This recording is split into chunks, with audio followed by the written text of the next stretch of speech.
Nama saya Muhammad Akbar Alfarizi Putra dengan NIM 103032400043 dari kelas IT 4802. Perkenalkan, nama saya Zakaria Syifa Radia dengan NIM 103032400005. Saya dari kelas IT 4802. Perkenalkan, nama saya Nisha Ratu Rahmadani Okri dengan NIM 103032400027 dari kelas IT 4802. Perkenalkan, nama saya Grace Alfanda dengan NIM 103032400052 dari IT 4802. Jadi pada kesempatan kali ini kami dari kelompok 9 akan mempresentasikan materi mengenai buffer overflow, yaitu salah satu bentuk kerentanan keamanan yang sering ditemukan pada sistem operasi dan aplikasi. Melalui presentasi ini, kami akan menjelaskan mengenai pengertian buffer overflow, bagaimana cara kerjanya, dampak yang dapat ditimbulkan, serta berbagai metode yang digunakan untuk mencegah dan mengatasi serangan tersebut. Tanpa berlama-lama lagi, mari kita masuk ke pembahasan yang pertama. Jadi di sini saya akan menjelaskan apa itu buffer overflow. Buffer overflow adalah kondisi ketika suatu program menerima data yang ukurannya melebihi kapasitas penyimpanan yang telah disediakan di memori. Akibatnya, data yang berlebih tersebut tidak dapat ditampung seluruhnya dan akan meluber ke area memori yang lain yang berada di sekitarnya. Agar lebih mudah dipahami, kita bisa membayangkan sebuah gelas yang hanya mampu menampung 200 mili air. Ketika kita menuangkan 300 mili air ke dalam gelas tersebut, maka kelebihan air akan tumpah keluar. Konsep yang sama juga terjadi pada memori komputer. Ketika data yang masuk lebih besar dari kapasitas buffer, data tersebut akan menimpa bagian memori lainnya. Masalah ini berbahaya karena area memori yang tertimpa bisa saja berisi informasi penting yang digunakan oleh program untuk berjalan dengan normal. Cara kerjanya di sini dibagi menjadi 3 mekanisme utama. Yang pertama ada input uncheck. Input uncheck adalah menerima masukan dari pengguna tanpa melakukan pengecekan ukuran data terlebih dahulu. Akibatnya, program tidak mengetahui apakah data yang diterima masih sesuai dengan kapasitas buffer atau tidak. Terus tahap kedua ada memory writing. Itu adalah ukuran data yang melebihi kapasitas buffer. Data tersebut akan terus ditulis ke memori dari mulai menimpa data lain yang berada di dekatnya. Pada tahap ini, struktur memori mulai mengalami kerusakan. Dan tahap ketiga ada control hijacking. Control hijacking atau pengambilian kontrol program. Jika data yang tertimpa merupakan bagian penting seperti alamat instruksi program, maka penyerang dapat mengubah alur eksekusi program sesuai keinginannya. Dalam kondisi tertentu, penyerang bahkan dapat menjalankan kode berbahaya yang telah disiapkan sebelumnya.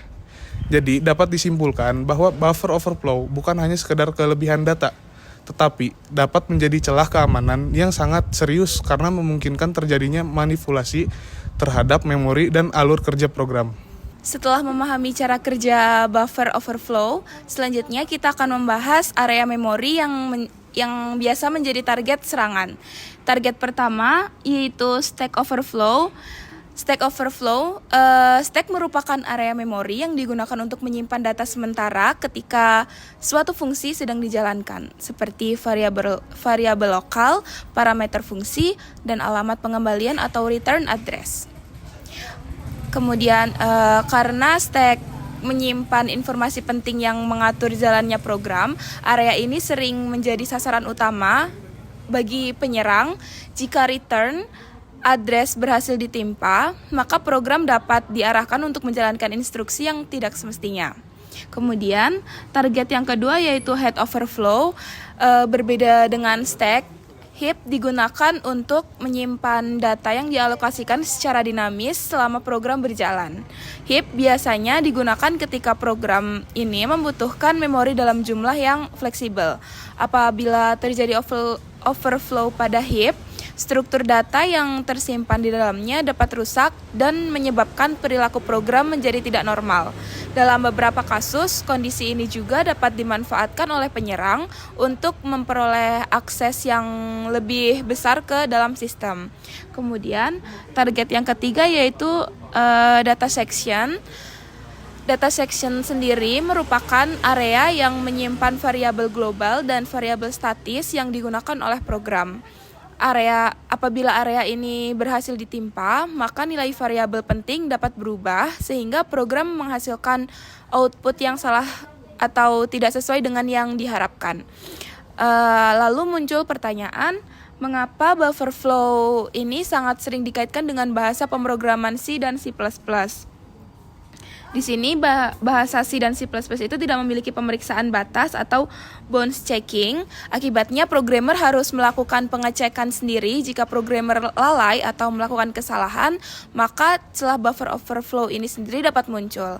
Kemudian beberapa fungsi yang dikenal rentan antara lain itu ada yang pertama get, yang kedua string copy, dan yang ketiga sprintf.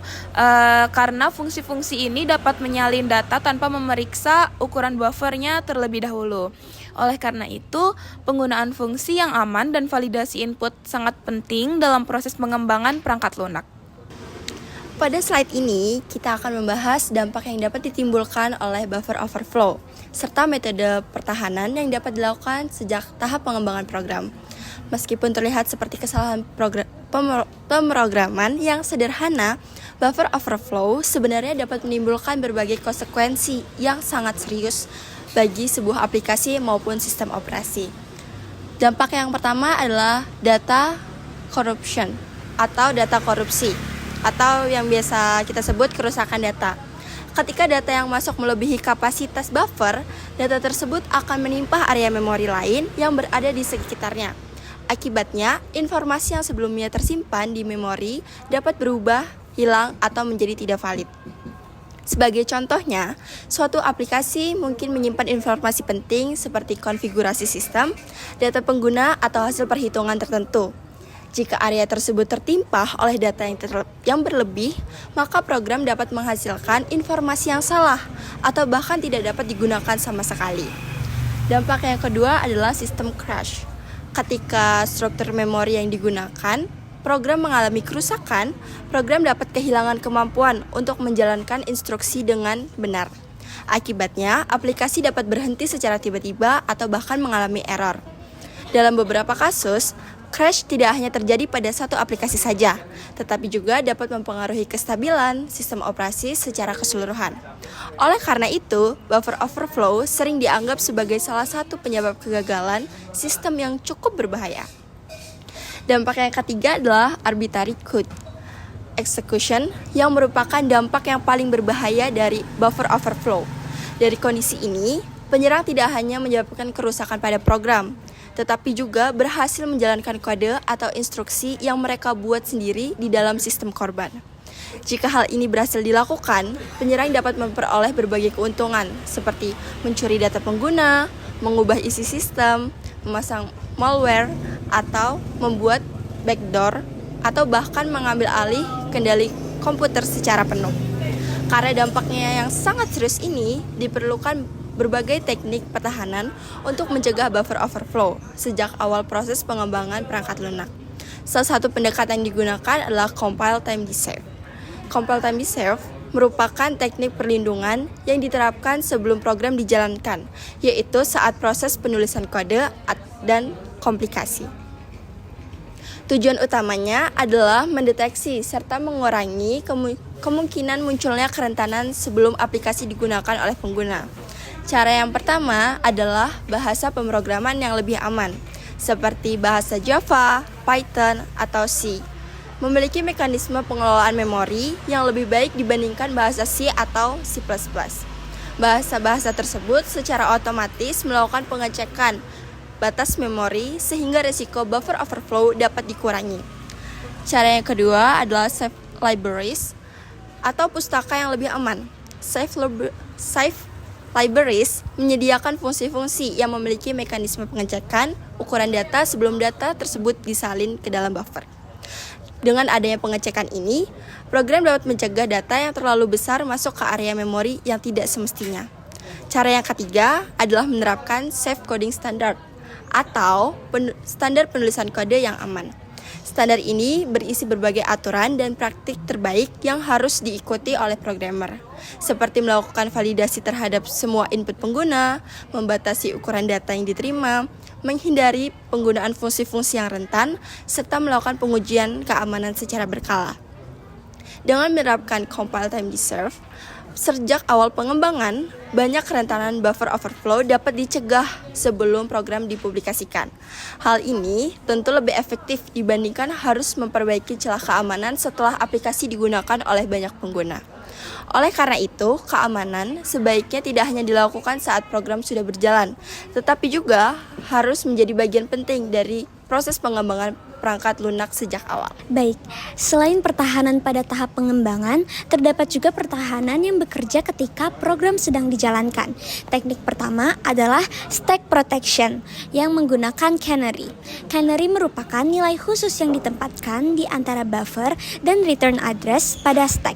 Nilai ini berfungsi sebagai indikator apakah telah terjadi perubahan yang tidak normal pada memori.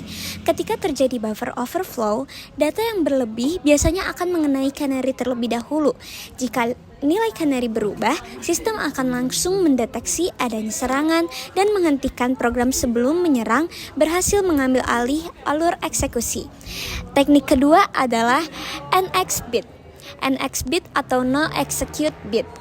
Teknik ini digunakan untuk menandai area memori tertentu agar hanya dapat menyimpan data dan tidak dapat menjalankan instruksi program. Tujuannya adalah mencegah penyerangan mengeksekusi kode berbahaya yang disisipkan ke dalam buffer. Jadi, meskipun kode berhasil dimasukkan ke memori, sistem tetap tidak akan menjalankannya. Teknik ketiga adalah ASLR atau Address Space Layout Randomization. ASLR ini bekerja dengan cara mengacak lokasi berbagai komponen program di dalam memori setiap kali program dijalankan. Sebagai contoh, alamat stack, heap, dan library akan ditempatkan pada lokasi yang berbeda-beda setiap kali aplikasi dibuka. Pengacakan ini membuat penyerang kesulitan menebak alamat memori yang ingin ditargetkan. Akibatnya, peluang keberhasilan serangan menjadi jauh lebih kecil. Ketiga mekanisme ini banyak digunakan pada sistem operasi modern karena terbukti efektif dalam meningkatkan keamanan sistem dari berbagai bentuk eksploitasi buffer overflow. Baik, jadi kesimpulan dari presentasi kami merupakan buffer overflow salah satu kerentanan keamanan yang terjadi ketika data yang dimasukkan ke dalam buffer melebihi kapasitas yang telah disediakan. Kondisi ini dapat menyebabkan data pada memori tertimpa, mengganggu jalannya program, bahkan memungkinkan penyerang untuk mengambil alih kontrol sistem. Dari pembahasan yang telah kami sampaikan tadi, kita dapat melihat bahwa buffer overflow tidak hanya berdampak pada kerusakan data dan kegagalan sistem, tetapi juga dapat menjadi celah yang dimanfaatkan untuk menjalankan kode berbahaya. Oleh karena itu, keamanan memori menjadi aspek yang sangat penting dalam pengembangan perangkat lunak. Kemudian, untuk mengurangi resiko tersebut, diperlukan berbagai mekanisme pertahanan baik pada tahap pengembangan program melalui compile time defense maupun pada saat program dijalankan melalui teknik seperti stack protection, NX bit, dan ASLR. Dengan menerapkan metode tersebut, peluang terjadinya serangan buffer ini dapat meminimalkan secara signifikan. Demikian presentasi yang dapat kami sampaikan mengenai buffer overflow ini sendiri. Semoga materi ini dapat menambah ilmu dan pemahaman kita tentang pentingnya keamanan sistem operasi dan pengelolaan memori dalam sebuah program. Terima kasih atas perhatiannya. Wassalamualaikum warahmatullahi wabarakatuh.